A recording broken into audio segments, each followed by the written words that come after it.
I've got 3 monster college games on the schedule this weekend. Desmond Howard, let's run the option. What is the key to the Iron Bowl, Alabama and Auburn? The playoff quarterback, Mac Jones. Big game in the Iron Bowl. Good, against the best defense he's seen all year. And Auburn has guys like Marlon Davidson, Derrick Brown. They're going to put a lot of pressure on him, but he has a talented crew around him. Guys like Jerry Jeudy. And don't forget, the guy who's calling the plays, Steve Sarkisian. He's been there before. I think if he leans on the talent around him, he should be okay. And there's a lot of pressure on Alabama to win and win big for style points. Sneaky, huge game is Wisconsin, Minnesota. What are you looking at? Yeah, game day will be there. I tell you what, that man right there, Jonathan Taylor, if Minnesota cannot control him, contain him, it's going to be a long day for that defense. He has already almost 1,700 yards on the season, averages 6.5 yards per carry.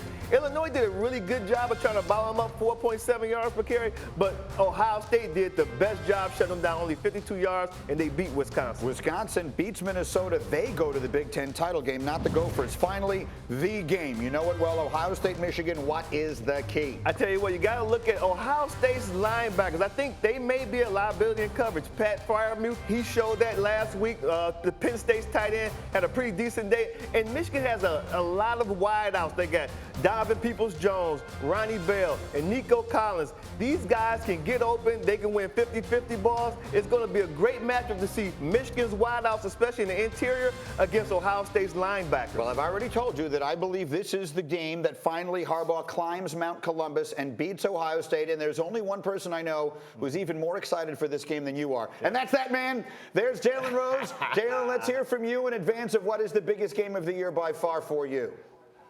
So you remember earlier in the year where people were assassinating the character of one Mr. John Harbaugh? You remember that happened earlier in the year? And then all of a sudden the Wolverines continue to play good football. People sleeping on those days in Ann Arbor. They don't have Urban Meyer this year. You know what I'm saying?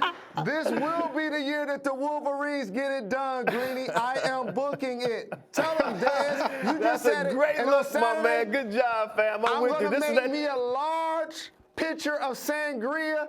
I'm going to make some wings. I'm going to grill some lobster tails. And I'm going to be singing the game-winning touchdown as Peoples Jones. Peoples Jones catches the game winner. Book it. Desmond. Done. There's no topping that. No, there's only saying a happy Thanksgiving, Jalen, you, Molly, and your whole family. We love you. We'll see you soon. Appreciate the love. That, whatever we were hoping for, that was better. Exactly. Okay. I want to turn to something else. Okay. It was a rough night for Justin Herbert this past Saturday night. He threw for 304 yards and 2 touchdowns, but 2 picks in Oregon's loss to Arizona State. And you know who was there? It was our Ryan Clark. RC was there, and he came away less than impressed with the game. He tweeted out, Justin Herbert is not it. Seeing it in person, and man, it's not good at all. So as we bring RC back into the conversation, what did you see? Because Herbert is a guy that we've been talking about as a potential, number 1 or super high pick at quarterback, it feels like, for 2 years. But I think that's the thing. I think we've been trying to talk ourselves into it. He's actually like the anti-Lamar Jackson. We tried to talk ourselves into moving Lamar Jackson to wide receiver. When you walk past Justin Herbert, it feels right. It looks right. He's big and he looks physical. But when you see the game start and when you see him get a little pressure on him and in clutch moments, he made bad throws. When you pushed him outside of the pocket, he wasn't a great decision maker. Right. And I believe when there's a guy with that type of stature that we want to feel this way about, that has to continue to try to prove to us he can play, then he's letting you know that he's not that guy. Yeah, I completely agree with you. He's the guy that scouts want to talk themselves into loving. Let's see what Mel thinks of all this. Put the big board up, because I think this is interesting. Mel Kiper came out with his most recent big board. And look, he still has Tua all the way up there. He has Burrow number 1. He has Tua, the 2nd quarterback, and the 3rd overall prospect. Chase Young is number 1. And Justin Herbert down there, the 3rd amongst the quarterbacks. Burrow being number 1 amongst the quarterbacks would not be a surprise if you were watching Get Up about a month ago, because this fella had it pegged. I don't even know, in my opinion, if Tua is going to be the first quarterback off the board. Who would it be? I really like Joe Burrow of LSU. I'm not going to lie to you. When you said that, my first thought was, this is before anyone was saying that.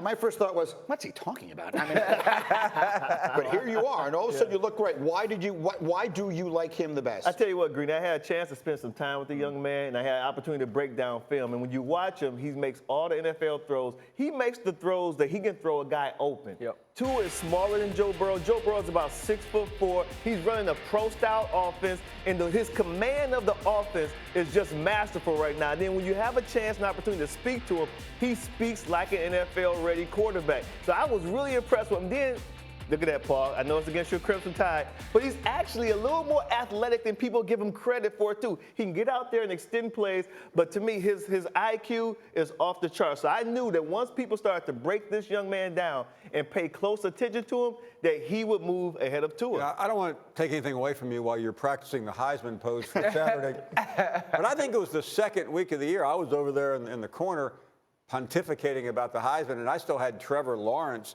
in my list.